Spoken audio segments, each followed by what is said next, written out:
Vladimir Efremov, a well-known physicist from Russia, spent 8 minutes in the afterlife, and upon returning made several sensational discoveries.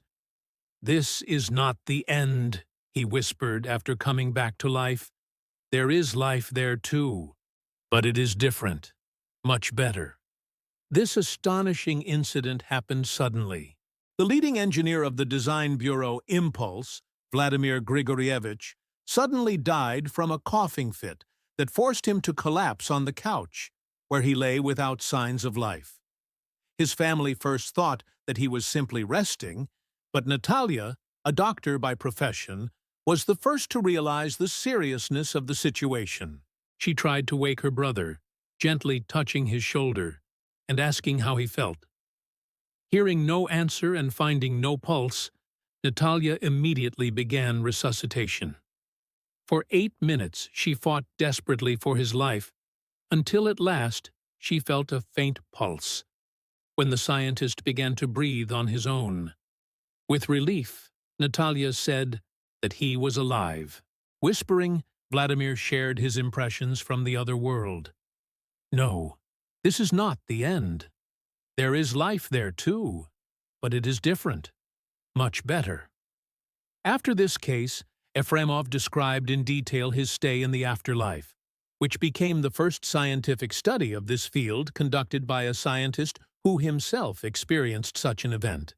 His conclusions were published and caused a sensation at a scientific congress where he delivered a report.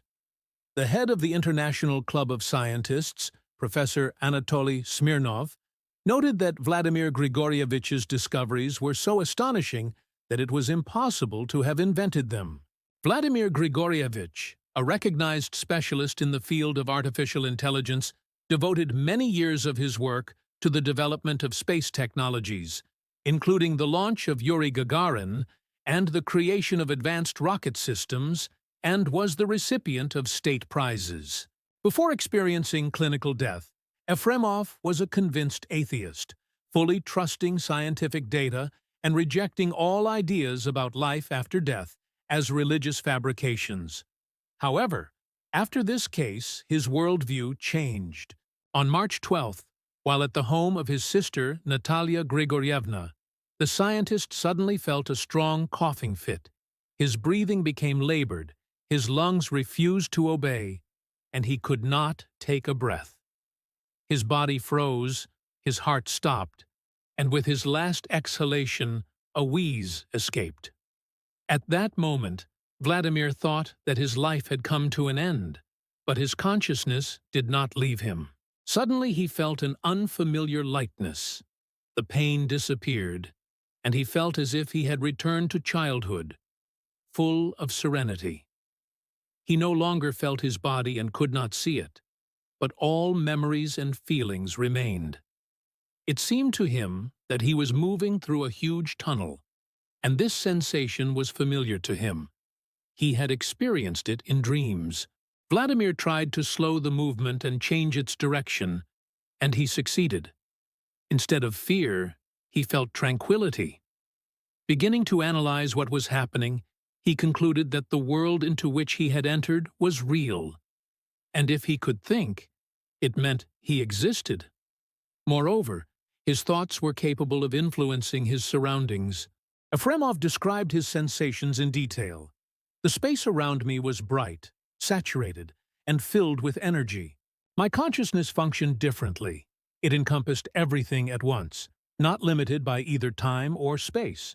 I watched with amazement as the world contracted into a tunnel. I did not see the sun, but light was everywhere even, and it cast no shadows.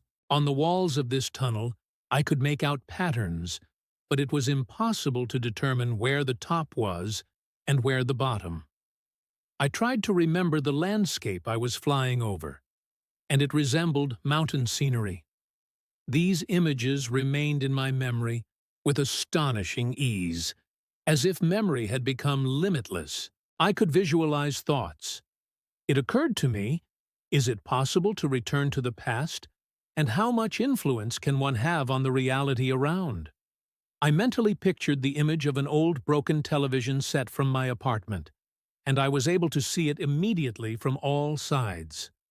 I saw the entire history of the device, the source of the ore for the metal, the place of its creation, and even the personal details of the steelworker who had problems with his mother-in-law. I knew everything about this television down to the smallest details, including the cause of the malfunction. After returning to life, I replaced the broken part, and the television worked again. I realized that thought possesses incredible power. Our design bureau had been working for 2 years on a difficult problem related to cruise missiles, but as soon as I visualized the design, I instantly found the solution, which turned out to be so obvious that I immediately wrote it down and successfully implemented it. Gradually, the scientist began to realize that he was not alone in this world. I noticed that the exchange of information with the environment became two-way, he recalled. At first, it seemed to me that the answers to my questions were merely a continuation of my own thoughts, but gradually, I understood that the information I was receiving went beyond the limits of my earthly knowledge. The knowledge that came to me in this tunnel was far more extensive than everything I had ever known before. I was being guided by a being devoid of any limitations. It possessed boundless power, was omnipotent, and full of love. This invisible but perceptible presence was very careful so that I would not feel fear. I began to understand that phenomena and problems were revealed to me in their full cause and effect relationships. Although my physical eyes did not see, my perception was sharp and clear. I concluded that this was a manifestation of divine presence. Suddenly, I felt a barrier. I was literally pulled out of this state like a carrot from the ground, despite my desire to stay, because I felt wonderful there.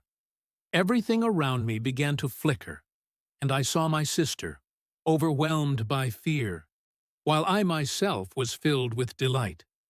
In his scientific research, Vladimir Efremov used the physical phenomena of the afterlife. We will try to convey his ideas in a more accessible form, avoiding complex formulations. When he was asked how one could describe the world he entered after death, he explained it in the following way.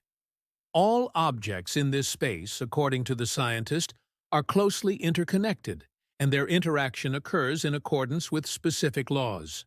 A person has the ability to influence objects solely by the power of thought. Efremov, while in the process of exploration, was able to change the configuration of the tunnel through which he traveled and to alter the outlines of surrounding objects. Being in this state, the scientist came to the conclusion that human perception in this dimension is completely subject to one's desires. That is why the testimonies of people who have experienced clinical death differ so significantly. For Vladimir Efremov himself, the experience he went through was so full of joy that nothing earthly could be compared to it, not even the feeling of first love, which seemed insignificant in comparison to these sensations. Nevertheless, Vladimir Efremov also had to face unpleasant experiences during his journey.